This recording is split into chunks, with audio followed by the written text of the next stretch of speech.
Now, we are joined by counselor and owner of Illuminate My Life Counseling, Jenna Genereaux. Genereaux. I kept saying it in my head, and I think I confused myself. I did. Yeah. Did. And MSW intern Amy Spegele. Thank you both so much for being here today. Thank you. Now, Thanksgiving, it's supposed to be a time where a family comes together. You may not see each other all year long, so it's the perfect opportunity to get together and enjoy each other's company.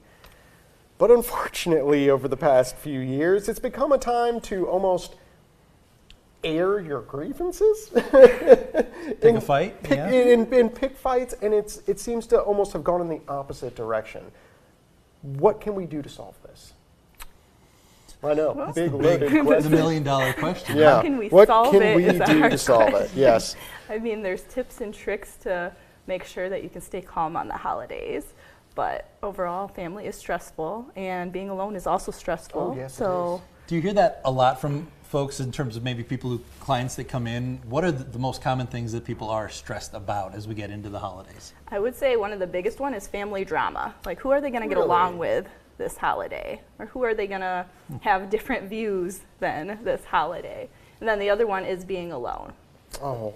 So We got to get into all of those issues with you. Now, I think without even listing them, we all know the topics that we should probably be avoiding this Thanksgiving.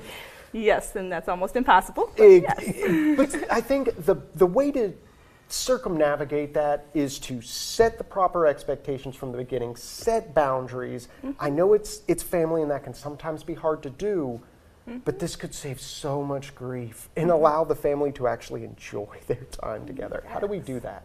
Go in already knowing your boundaries and stick to your boundaries. Know that it's okay to say no, but also know that it's okay to actively listen and not agree with your family too. So just like, hey, Which is I don't want to totally talk fine. politics this year. Let's leave that off the table. Yeah. Something like that. Yes. Amy, what about just maybe as you walk in, if there's that anxiety building as you just pull into the driveway? I mean, how do you just mentally prepare yourself for that conversation? Just relax. Just sit in the driveway. You're allowed a few extra breaths. We don't need to immediately jump out, grab our dish to pass, grab the kids. We can sit in the car, breathe, or if those uncomfortable conversations come up, it's a great time. Okay, let me just take a breath. We don't have to address things as an urgent matter. Sure. Which, on that note, if you set the proper boundaries, you're like, hey, everyone, we're not talking politics in any way, shape, or form. Don't even bring it up. Let's just eat some great food and watch some football. We all have Uncle that. Joe. I was about to say, we all have that one uncle. Everyone out there knows exactly who I'm referring to as well. That just they can't not talk about it. They can't not bring it up.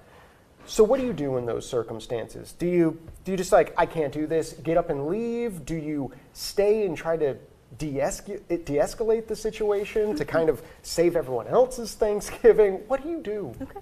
So you've got choices. Yeah, you can get up and walk away. Or, like I said, you can sit back, just kind of listen. Don't have to agree with anything they say. Just actively listen. Let him get his voice out and then move on. It's Change okay the to do that. subject. Yeah, for sure. Now, you mentioned at the beginning, people who are maybe alone on Thanksgiving. Maybe that's divorce, maybe it's the death of a loved one, just something where this is their first time, where it's just different this year. Yeah. What advice would you have in those situations? Yep. So there's different things that you can do. So some people are okay being alone. So you could set up your day to be like your self-care day. Like, what do you want to do? What do you enjoy doing? Set your day up around that. Like, enjoy it that way.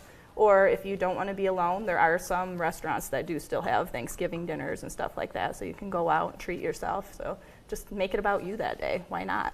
Do the stuff that you like to do.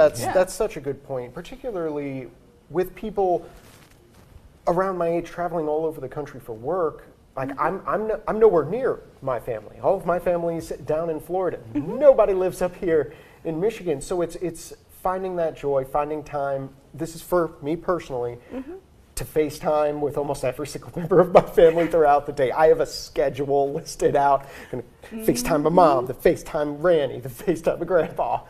Yeah. And it allows me to feel that connection even from a distance. Now, if someone's having a difficult time, they're trying to make Thanksgiving special for themselves, but they're alone and they just can't seem to to find that joy, what would you recommend? Would you recommend, go for a walk, just like kind of get out of the house? What are some ways that we can maybe mitigate that stress?